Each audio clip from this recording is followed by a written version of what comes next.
नमस्कार दोस्तों, स्वागत है आपका इस वक्त की बड़ी खबर में, जो कि सीधा उत्तर प्रदेश विधानसभा चुनाव से आ रही है। डेंगू व वायरल बुखार से मौतों को लेकर प्रियंका व अखिलेश का सरकार पर हमला।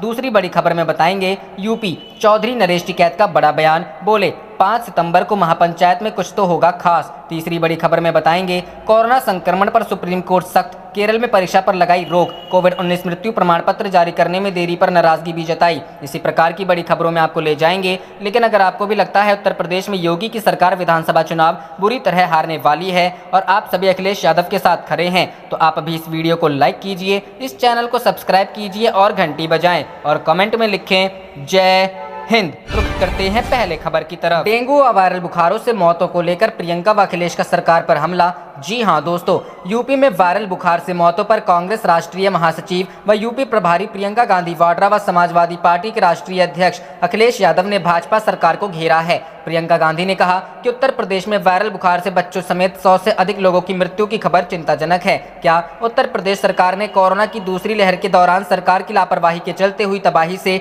कोई सबक नहीं लिया? सरकार को युद्ध स्तर पर प्रभावित लोगों के इलाज के लिए हर संभव साधन का इस्तेमाल करना चाहिए और बीमारी को रोकने पर तुरंत ध्यान केंद्रित करना चाहिए। अखिलेश यादव ने भी साधा निशाना। सपा अध्यक्ष अखिलेश यादव ने भी भाजपा पर निशाना साधते हुए कहा कि कोरोना की दूसरी लहर में हुई अव्यवस्था से भी भाजपा सरकार ने सबक नहीं लिया। सरकार है ना तो अस्पतालों में बेड बढ़ाएं और ना ही स्वास्थ्य सेवाओं को दुरुस्त किया।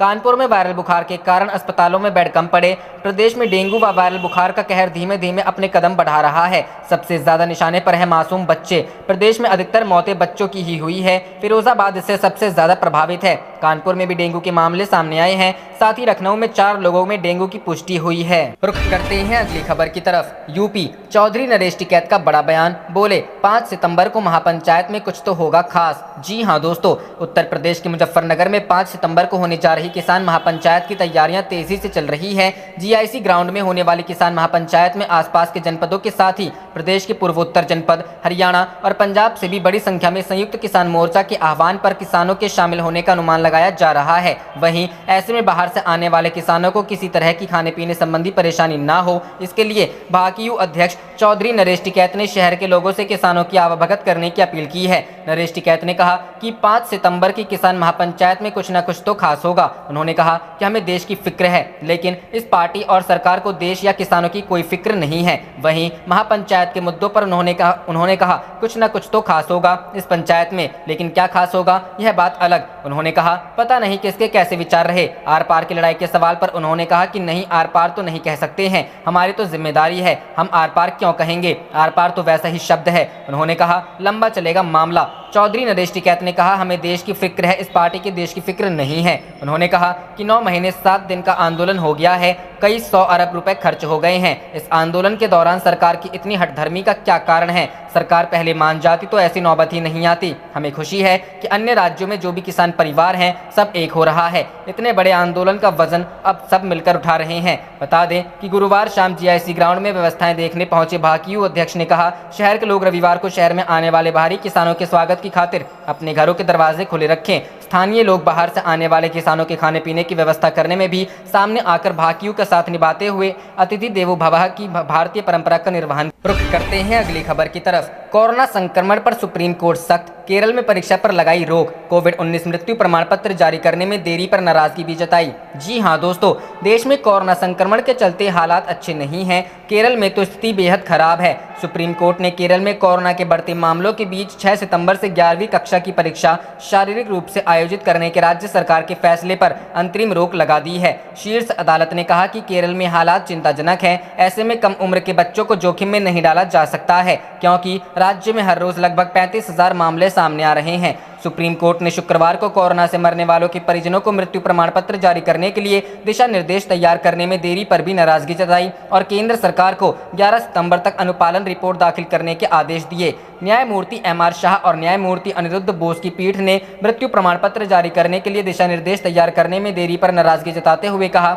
कि हमने बहुत समय पहले आदेश पारित किया था, हम पहले ही एक बार डेडलाइन को बढ़ा चुके हैं। ऐसा लग रहा है कि जब तक आप दिशा निर्देश तैयार करेंगे तब तक तो महामारी का तीसरा चरण भी समाप्त हो जाएगा। इस पर केंद्र की ओर से पेश हुए सॉलिसिटर जनरल तुषार मेहता ने सर्वोच्च अदालत को आश्वस्त किया कि इस मसले को लेकर सभी चीजें विचाराधीन हैं। मामले में याचिका दायर करने वाले अधिवक्ता गौरव कुमार बंसल ने कहा कि विचार किए जाने के बहाने चीजों में देरी नहीं की जानी चाहिए। शीर्ष अदालत ने पहले ही केंद्र सरकार को मुआवजे के लिए दिशा निर्देश तैयार करने के लिए 16 अगस्त को 4 हफ्ते का विस्तार दिया है। अब और समय मांगा जा रहा है। वहीं कुछ अन्य आवेदकों की ओर से पेश हुए अधिवक्ता सुमीर सोढ़ी ने कहा कि 30 जून को पारित पहले निर्देश के लिए बढ़ाया गया समय 8 सितंबर को समाप्त हो रहा है। इस पर पीठ ने कहा कि केंद्र को उस अवधि के भीतर मुआवजे पर निर्णय लेना है।